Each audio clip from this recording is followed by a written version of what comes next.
We have the tech to get food delivered in 15 minutes, but we all have horror stories about buying tickets. The Game Time app gives fans the advantage. Get amazing tickets in just a few taps. Fees are included, so what you see is what you pay. And the Game Time guarantee means authentic tickets at the best price every time. Take the guesswork out of buying tickets to concerts, sports, comedy, and more with Game Time. Download the Game Time app and create an account for $20 off your first purchase. Terms apply. A warm and friendly hello! Welcome to lovely Las Vegas for Coast to Coast Hoops with myself, Greg Hoops Peters, and now part of the VSiN Family Podcast. We've got an excellent podcast for you.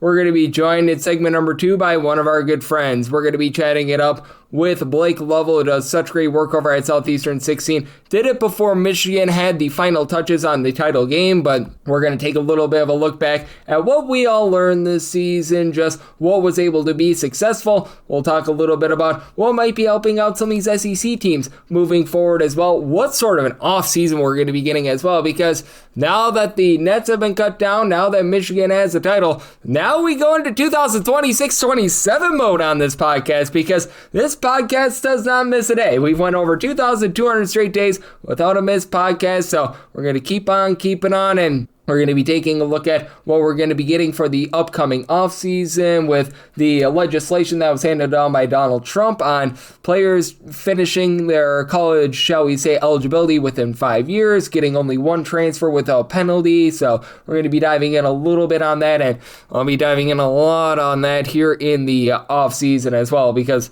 well, I'm going to have 200 offseason podcasts, a specialized podcast for every single conference as well, with previews and so much more. So there's lots to be had here in the offseason, and please do send in the Twitter/X questions that you have all throughout the offseason. They keep me entertained. They give me great content here. You have one or two ways to be able to fire those in. First one is my Twitter/X timeline at gunit_D1. Keep in mind, LRCM, me does not matter, so as per usual, please do send these into the timeline. And the other way is find an Apple Podcast review. If you rate this podcast 5 stars, it's very much appreciated. From there, you're able to fire in whatever you'd like to hear on this podcast via that 5-star review. Did not get in any Twitter/X questions today, but for the first time since 2000, a Big Ten team wins the national championship. Let's take a look back at it and try to find out how Michigan got the job done. Games from yesterday is Greg buzzing about. Here is the rowdy recap. Game stays under the total as 69-63 is the final, and mainly because the three-point shooting was rough in this game. UConn goes 9 of 33 from 3. Braylon Mullins and Alex Karaban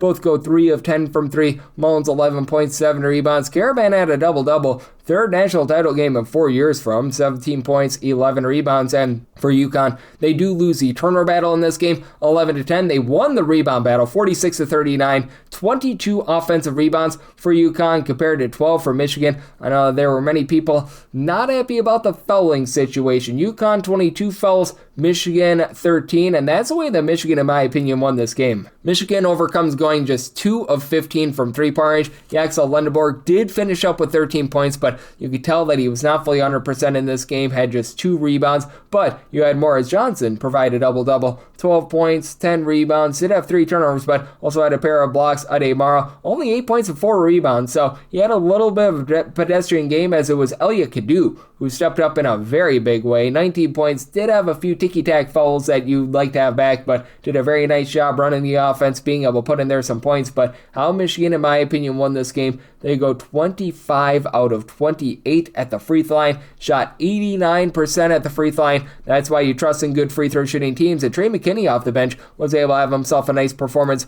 for Michigan. 9 points in this one. You did have Silas Demery fell out of this game, just 21 minutes, 5 fouls, 2 points. That was not great for UConn. Probably needed a little bit more out of him, as UConn just 9 total assists in this game as well. So Michigan, they do find a way to get the job done. The curse of the Big Ten is over. They finally are able to win a title for the first time since the Flintstones in 2000. And if you're taking a look at trend-wise, what we got in college basketball this past season, it was all about unders and underdogs. So what we saw in the title game is very much what we saw throughout the season. 2,916 unders, 2,834 overs, so a 50.7% rate to the under this season, with the underdogs hitting at 51.5%. 2,960 covers from underdogs, 2,789 from favorites. So that puts a bow around the 2025-26 season. Now we need to start taking a look at the offseason, what we all learned from this season. We'll take a little bit of a look at the SEC. We'll be looking much more of that in the coming weeks, coming months, and so much more with Blake Lovell, and we'll do that on the flip side right here on Coast to Coast Hoops with myself, Greg Peterson, now a part of the Beast and Family Podcast. We have the tech to get food delivered in 15 minutes, but we all have horror stories about buying tickets. The Game Time app gives fans the advantage. Get amazing tickets in just a few taps. Fees are included, so what you see is what you pay. And the Game Time guarantee means authentic tickets at the best price every time. Take the guesswork out of buying tickets to concerts, sports, comedy, and more with Game Time. Download the Game Time app and create an account for $20 off your first purchase. Terms apply. Side edge this college basketball season? Well, VSiN experts use CBB Analytics, the most comprehensive college basketball analytics platform in the world. See injury impact, on and off data, clutch time performance metrics, first versus second half splits, and so much more. Utilize the promo code of VSiN, that is VSIN, to get $30 off and find your betting edge over at cbbanalytics.com. That is cbbanalytics, all one word.com. For anyone that is new to VSiN, well, I wish you a friendly hello. This is an attention to anyone that is new to VSiN because you're able to get some free stuff with our daily newsletter. It's a great way to catch up on everything that's happening in the sports betting world. It's delivered straight to your inbox every single morning. VSiN's newsletter offers picks, data, strategies for the day's betting menu, and so much more. Sign up for free today over at VSiN.com/newsletter. That's VSIN.com/newsletter, and start receiving your free newsletter tomorrow morning. That is VSIN.com/newsletter. Stay ahead of the game and bet smarter with VSiN. And we're back here in lovely Las Vegas for Coast to Coast Hoops with myself, Greg Peterson, now part of the VSiN Family Podcast. Always great to be joined by this man, as we've got Blake Lovell aboard. He does such amazing work over at Southeastern 16, looking at this great game that we all know and love of college basketball. He's dialed in on this sport all 12 months out of the year, much like myself. So even though the Nets are getting cut down in Indianapolis as we are doing this, he is hard at work taking a look at everything that we're going to be getting next college basketball season over at Southeastern 16. And you're able to follow him on the old Twitter/X at the Blake Lovell. That same is spelled Lovell. And Blake, always a pleasure, my friend. Thank you. Yeah, thanks as always for having me, Greg. Thank you for joining me, Blake. And Blake, as we are doing this, we don't quite know yet if it was Michigan or UConn who won the title, but regardless, what did you make out of this college basketball season? Because, these were two of the top teams in the sport. Obviously, there was a little bit of fumble for UConn in, I would say, the month of February, but all in all, we did once again get a pretty chalky NCAA tournament with a team in Michigan that, from start to finish, was just so dominant this season. Yeah, I think too, as you pointed out and others have pointed out throughout this tournament, you look at just the statistical trends of the NCAA tournament in recent years. And, we can say that the gap has sort of widened a bit between, the team in the top of the power conferences and the teams that are, even at the mid-major level, pretty much anywhere. And I think that you're kind of seeing that more and more now. I mean, that the data just proves that that is the case. And then, you'll have coaching changes that, sometimes you're like, wait a second, why is this head coach left this mid-major team to go be an assistant at, again, an ACC school, a Big 12 school, whatever. And I think, again, it's just kind of the trend we're going to see moving forward as coaches in that particular situation realize that, again, the gap is sort of widening a bit. And I think, as we know, that a lot of that comes down to transfers, NIL, and just the combination of the two, kind of picking up the way things are now. I just think that that's kind of been the story of the season. And we knew that going in that Michigan was going to have a great chance to be one of the best teams in college basketball. And it was because of the roster they were able to put together under Dusty May. And, again, the same with sort of UConn, being able to have a roster that is having a chance to compete at the highest level. I mean, that's what we saw a lot of these teams, again, that we're always kind of at that top level, be able to do this season. So I think that's probably the story, Greg, and I don't think that's going to change anytime soon. Yep, and we did see over the last few days some big time, shall we say, I think the proper word for it is a amendment, or however you want to call it, jurisdiction something that Donald Trump signed off on. I am not the best with regards to the legal terms of it, but I know that he was passing through something that would allow only one transfer for these college athletes and that they must complete their work in 5 years. I know there's going to be a lot of people that are going to be challenging that here in the next few months, so there's that aspect of things as well. And how much do you think that that is going to be shaping this sport during the offseason? Because I do feel like that means that there's going to be a lot of guys in the transfer portal that some teams might be willing to take a shot on, but others may not because they may or may not be eligible for this season if that does pass through on August 1st. Yeah, like you said, I think it's going to certainly turn into a bit of a legal battle here when it comes to just this whole situation and everything and what happens next. Who knows? I think that's probably the best guess. And so, yeah, I think it's sort of that scenario where it's going to be interesting just to see, again, where things stand several months from now when it comes to just, the legalities of everything and how we're going to kind of shape the future. And, I'm sure a lot of people saw kind of basically it was a roundtable forum thing. Of course, they did on ESPN College Game Day and all that. And it's gotten a lot of buzz. And I think for good reason, just based on the state of the game in general and sort of where we are. And, these are, again, things they're going to be kind of just bantered about over the next little bit to keep trying to sort of shape the future of college basketball. And, who wins? Well, as we know, Greg, sometimes it's the money that wins out in this particular thing. And so when you have transfer rules, when you have, just, again, everything involved with NIL, we talk about just all the other stuff that's involved. I think that there's just simply right now in college basketball, there's more questions we have than answers as to what this game looks like a year from now or even, 5 years from now. Yep, absolutely. And it is going to be very, very interesting to see what happens because it's going to really be a big impact on how these teams approach the offseason, what sort of guys they do/do not bring in as well. So there's a lot to be determined there as Blake Lovell, who does such great work over at Southeastern 16, is joining me on Coast to Coast Hoops. And what sort of an offseason do you think we're going to get out there in the SEC? Because we know Nate Oates does not miss an opportunity to try to be able to get a guy out there on the court. We saw that with the Charles Bediako situation. So feels like he's one of these guys that might be willing to roll the dice on a guy that may or may not have eligibility. We've got Will Wade now back in the SEC as well. And I think it's going to be really interesting to see how these teams act because, as we know, Kentucky spent more money than any other college basketball program in the country this season. And you have to have that sense that with the SEC having a lot of teams that just fell short of being able to make the Elite Eight and the Final Four, that they're going to want to be back with a vengeance in 2026-27. Yeah, and I think that's going to be kind of the big story for the SEC next year is how do teams kind of maybe, I don't even want to say overcorrect, but how do they tweak their formula to try to pattern what really worked this year? And as we've talked about many times, it really was the year of the front courts and the big men. And, we're already seeing some of these guys that, again, are 6'9" or taller command just a ridiculous price in the transfer portal. And I think that's going to be the big name of the game here moving forward. And there's going to be SEC big guys that are either already on the move or will be on the move soon enough as soon as the transfer portal officially opens. And there could be a lot of big names because I think you're going to see how many of these guys that from, the other power conferences specifically, how many of these guys are going to command a lot of cash. And so I think that's probably one of the biggest stories in the SEC is to see which of these teams can, win that race to really load your front court the same way that, a Florida did or Tennessee. I mean, we talked about it. Wasn't a surprise probably for Tennessee to be the last team standing when you looked at how the tournament played out because they had the most formidable front court in the SEC outside of Florida.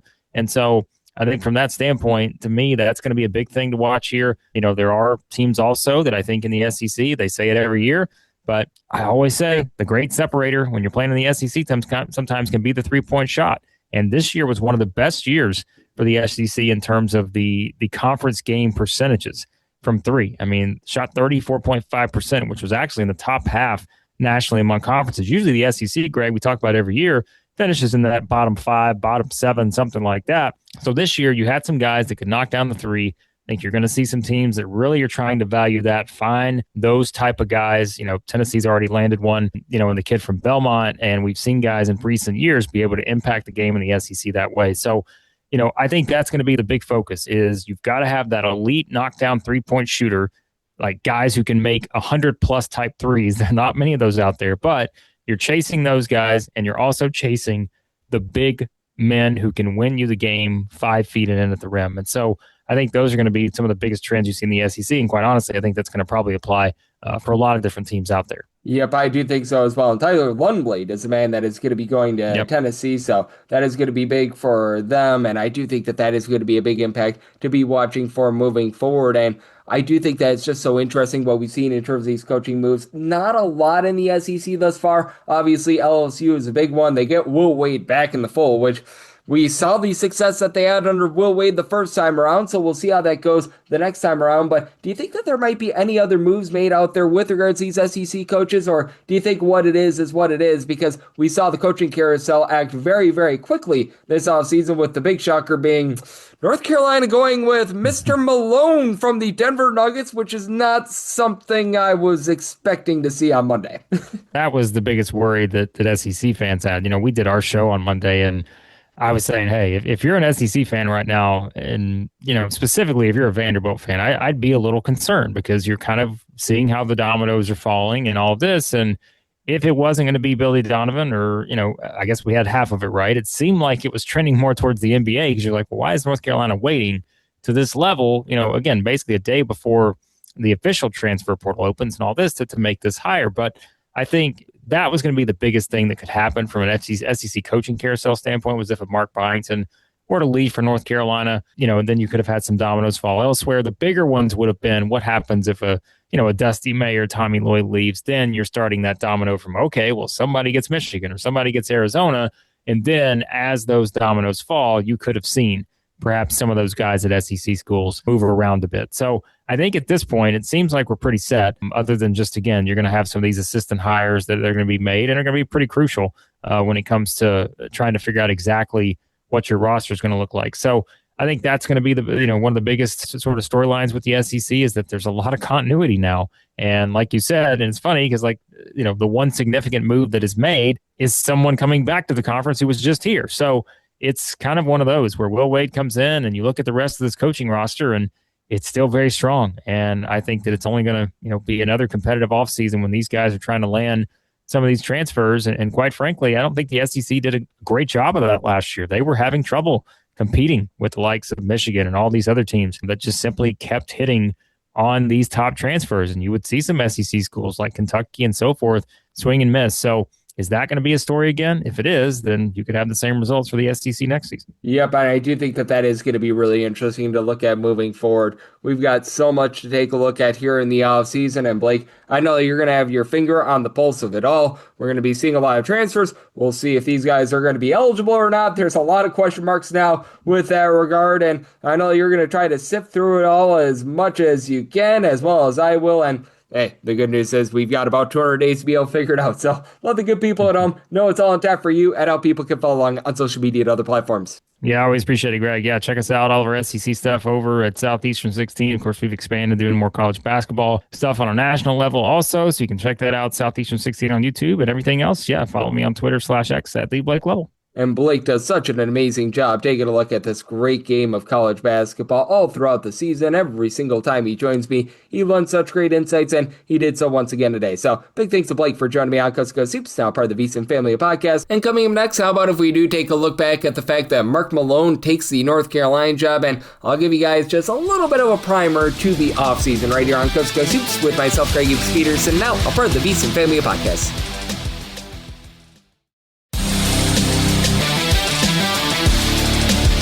And we're back here in lovely Las Vegas for Coast to Coast Hoops with myself, Greg Peterson, now part of the VSiN family of podcasts. Very unfortunately, we are not going to be having bank shots until November on this podcast, but as I keep saying, this podcast will continue to roll along every single day throughout the off season.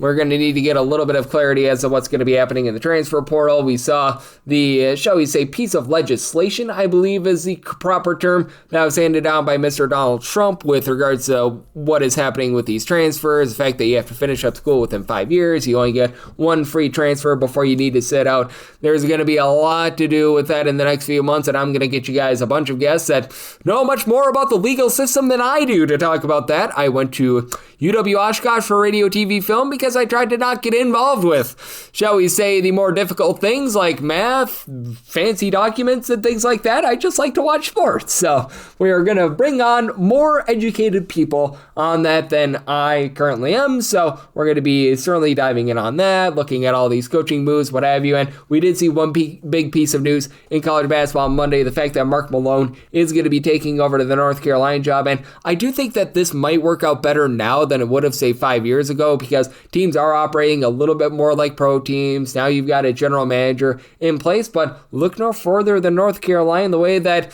with Chapel Bill Belichick, that didn't work out year number 1 for them. We'll see if that works out year number 2 and beyond, but I do think that it's going to be really interesting to see what happens, because Mark Malone, no ifs, ands about it, the man knows basketball. He won a title with the Denver Nuggets. He really did a great job in terms of being one of the architects of one of the better NBA teams out there, and I thought that he was wrongfully fired from the Denver Nuggets when he was about a year plus ago, but still, you do have to have your question marks with a guy that the last time he was coaching in college basketball, he was an assistant or some sort of a helper over at Manhattan in 2001. So this is not a guy that really has a lot of, shall we say, ties to like the Carolina area. So it's going to be new recruiting grounds. Now, you don't do as much recruiting in this day and age. It's a little bit more looking in the transfer portal. But again, if it is going to be true that you're only going to get one transfer, that is going to shrink the pool a little bit more. So that's certainly going to be something to look at, because currently we do have 100 billion guys in the transfer portal. Many of those guys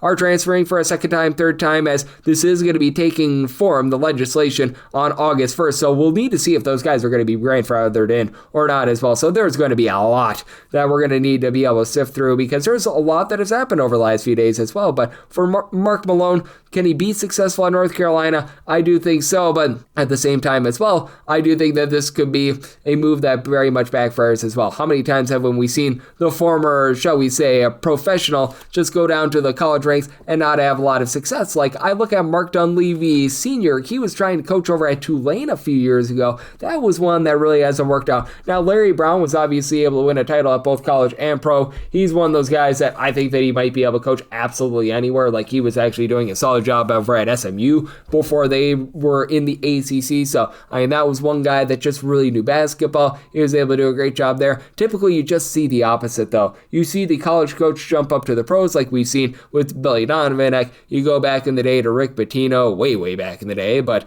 I mean, still 20 plus years ago, he was able to make that transition on over to the Boston Celtics, what have you. You typically don't see a guy go from the professional ranks down to college. Like, I think Reggie Theus might have done that a little bit as well. Eric Musselman has, but Eric Musselman didn't really coach a lot at the professional level as well. He only coached like 1 or 2 seasons, if I remember correctly as well. So it's going to be a very interesting case study, and I am no less at a school like North Carolina, where you know that they are going to have the budget, you know that they're going to spend the money, you know that there's a very fertile recruiting ground out there in the great state of North Carolina to be able to bring in a lot of these guys. So I'm very fascinated, and I'm certainly going to be diving in on this in the coming days, coming weeks, and for that matter, coming months, because we've got over 200 days until the next college basketball season will be played, and you're going to be getting all sorts of offseason information on this podcast. Like I said, this podcast has not missed a day in over 2,200 days, and that's not going to be ending anytime soon. So if you do like hearing from this fine podcast, Coast to Coast Hoops, and if you want a fresh podcast every day at midnight Pacific, 3 o'clock a.m. Eastern,